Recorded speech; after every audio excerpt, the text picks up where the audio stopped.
నీకు? 500 ఓట్లతో 600 ఓట్లు గెలిచిన మనిషి రామచంద్రారెడ్డి నువ్వు తప్పులు పట్టడము చాలా అన్యాయం. మేము చాలా తీవ్రంగా ఖండిస్తున్నాము. రాజకీయ ప్రజాదరణ ఎవరికంటే ఒక రామచంద్రారెడ్డికి ఉంది, ఈ రాష్ట్రంలో జగన్మోహన్ రెడ్డికి ఉంది. నీకు ప్రజాదరణ లేదు. నువ్వు నిజంగా ఏమన్నా మాట్లాడుకుంటే ఎప్పుడైనా ఎక్కడైనా రమ్మంటే మేము వస్తాము.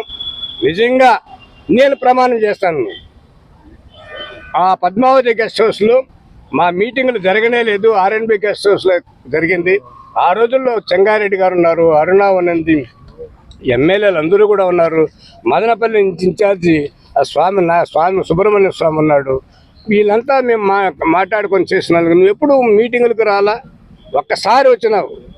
ఆ రోజు కూడా ఏమంటే సురేందర్ రెడ్డి తిరిగితే వెళ్ళిపోయినావు. నువ్వు నీకెక్కడ లోకల్ స్టాండర్డ్స్ ఎక్కడున్నది నీకు? కాబట్టి ఈ ఆడలేక మధ్యల మీద కొట్టుకున్నట్టు ఓడు అని చెప్పినట్టు నువ్వు ఈసారిలో కూడా ఎందుకో భగవంతుడు నిన్ను ఓడించాలనేసి మిథున్ రెడ్డి పైన పెట్టినాడు. ఈ రాష్ట్రంలో మిథున్ రెడ్డికి అత్యంత మెజారిటీ ఎంపీల్లో ఆయనకే వస్తుంది. ఆయన సెంట్రల్ మినిస్టర్ కూడా అవుతాడు. ఇక్కడ రామచంద్రారెడ్డి నాయకత్వానికి లోపమేమీ లేదు. నీ తరఫున ఒక్కరు అంటే ఒక్కరు కూడా ఎవరూ లేరు. నువ్వు మళ్ళీ చంద్రబాబు పురంధేశ్వరి ఎందుకంటే వాళ్ళ కాళ్ళు పట్టుకుంటూ వీళ్ళ కాళ్ళు పట్టుకుంటూ పోవాల్సింది చెప్తే రామచంద్రారెడ్డి ఎలాంటి పరిస్థితుల్లో నీ కాళ్ళు పట్టుకుంటే అవకాశం లేదు. రాడు. అవసరం వస్తే నిన్ను కాళ్ళ కింద వేసి తొక్కేస్తాడు, నిన్ను నీ అనుచరులు కూడా. ఇది నగ్న సత్యం. సెంట్రల్లో ఎవరితో కూర్చుంటారు సార్? సెంట్రల్ మంత్రి అవుతానన్నారు కదా, ఎవరు? అదే సెంట్రల్ గవర్నమెంట్ వస్తే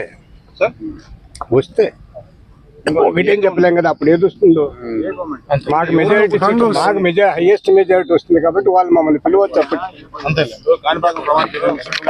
నేను సిద్ధమే. ఎందుకు ఏమని చెప్పి ఏం తెలిసిన ఈ మీటింగు పద్మావతి గెస్ట్లో ఎప్పుడు జరగలేదు.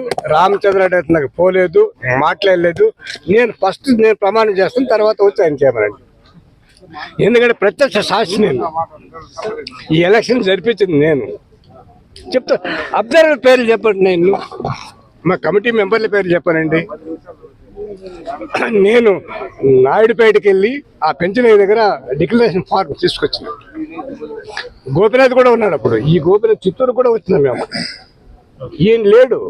ఎప్పుడన్నా ఒకసారి ఏమన్నా మాట్లాడాను పద్మావతికి ఆర్ఎన్బి గెస్ట్ వచ్చిన పద్మావతి గెస్ట్ మేము పోయింది లేదు, మేము మాట్లాడలేదు. శుద్ధ అబద్ధం. ఇలాంటి అబద్ధాల కోరును దయచేసి నమ్మద్దండి.